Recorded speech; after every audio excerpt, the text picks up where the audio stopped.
पूरी की व्यवस्था अब वो मुझसे भूली नहीं जा रही है। जैसे अलल पक्षी का बच्चा जमीन पर रहता है और जब वो उड़ने लायक हो जाता है, खूब शक्ति प्राप्त कर लेता है, यहाँ खा पी कर यहाँ खूब रहता है, सारे पक्षियों के साथ हिल मिल कर रहता है। लेकिन इस पृथ्वी को अपना नहीं मानता कति स्वप्न में भी। उसकी एक पल भी आस्था और ध्यान अपने ऊपर माता पिता की तरफ जाने से नहीं हटता। उसको याद रहता है ये मेरा घर नहीं, मेरे माता पिता ऊपर हैं। उसको अपने आप ये एहसास रहता है कि मैं ऊपर से आया हूं, ऊपर ही जाके अपने कुल परिवार से मिल पाऊंगा।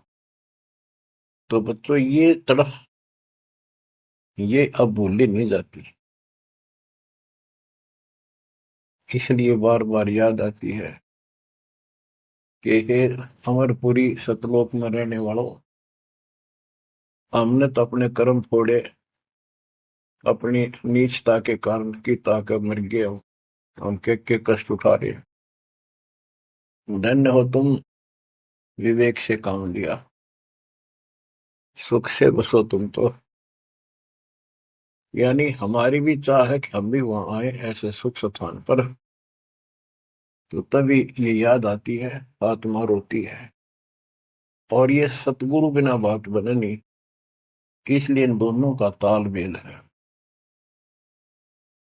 जय जय सतगुरु मेरे की, जय हो सतगुरु मेरे की, सदा साहिबी सुख से बसियो उस अमरपुरी के डेरे। बच्चों ये तो आपको पता है कि यहां तो हम रहेंगे ही नहीं, गारंटीड। और ये तो बिना बताए भी आपको ज्ञान है, पर वो एक सिंपल ज्ञान है। ये ज्ञान सबको है कि मृत्यु होगी, पर अभी नहीं। और जो एक क्षण के बाद मर जाते हैं वो भी ये सोच रहे थे अभी नहीं। और परमात्मा कबीर जी कहते हैं वहां चलो,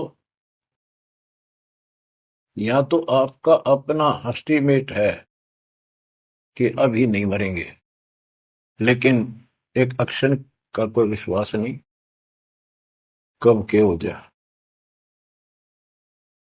तो बच्चों परमात्मा को याद रखो, बुराइयों से बच के रहो।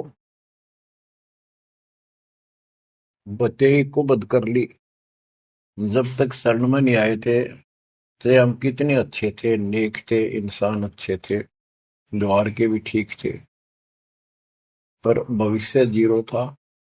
और कोई भी धर्म करो ठीक नहीं बन रहा था। पशु जैसे जीवन में और हमारे जीवन में कतई अंतर नहीं था। तो बच्चों अब परमात्मा ने, गुरु ने आपको मानुष से देवता बना दिया। बुराइयों से बचकर हो, परमात्मा को याद करो। गरीबदास जी कहते काया तेरी है नहीं, ये माया कहां से हो, चरण कमल में ध्यान रखो, इन दोनों को खो। गरीब अगम निगम को खोज ले, बुद्धि विवेक विचार, उदय अस्त का राज मिले तो बिन नाम बेगार। बेगार, ये थोड़ा सा दिमाग से काम लो। यदि पूरी पृथ्वी का राज्य भी प्राप्त हो जाए, पूरी पृथ्वी का राजा बन जाए,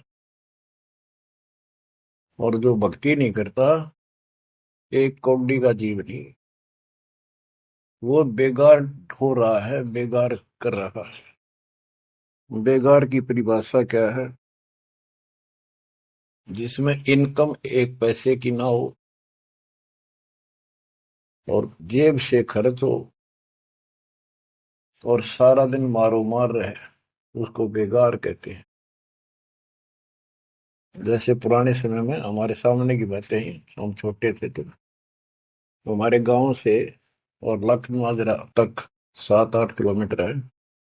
ये थ्री व्हीलर चला करते बड़े बड़े, पेट्रोल से चलते थे उस टाइम। तो उसमें 4-5 थे, वो फिक्स थे वहां। उनमें से एक नहीं आया। एक दिन उससे पूछने लग रहे, उसी में बैठा था मैं भी, अड्डे पे इंतजार कर रहे थे और सवारी आवर हमको लेकर चला। तब उससे बात कर रहे थे कि कल नहीं आया, क्या बात होगी, कुशल तो है? बोला कुशल तो है, पर ब्रांड माटी खूब हुई कल। क्या हुआ कि पुलिस वाले ले गए, यहाँ से गया जब खड़ा करा लिया थाने में,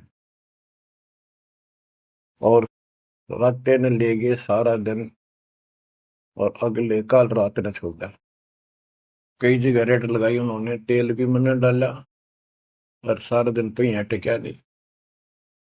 तो बच्चा और कोई देखता होगा उसका साथी चाहेगा भी, आज तो थ्री व्हीलर वाले ने घनी कमाई करी होगी। कति मारो मार, कभी इधर कभी इधर, पूरी सवारी मिल रही थी, कोई विशेष भाड़ा मिला उसको, और वो बेगार में फंस रहा था। पहले इन पुलिस वालों के पास ऐसे संसाधन नहीं थे जो अब हो गए हैं। तो ये ऐसे काम चलाया करते। तो इन्हों कहता 200 रुपये का पेट्रोल लग गया, जेब ते खाना खाया, और सारा दिन मारो मार रहा। तो बच्चों, जो राजा बना हुआ है वो पिछली पूंजी खर्च रहा है। इसने खा खो खराब करके और फिर गधे की जोनी में जाएगा। ये बातें सामान्य व्यक्ति द्वारा बताई नहीं गई है। ये कोई नावल की कथा नहीं है। It is God given spiritual knowledge. ये उस परम पिता परमात्मा का बताया ज्ञान है। गरीब अगम निगम को खोज ले, बुद्धि विवेक विचार, उदय अस्त का राज मिले, तो बिन नाम बेगार। गिव तीन लोक का राज, जय जीव को कोई दे, लाख बधाई क्या करे, जय नहीं नाम से ले। यदि वो भक्ति नहीं करता, भक्ति भी या सच्ची नहीं करता, से 3 लोक का राज्य दे दे उसको।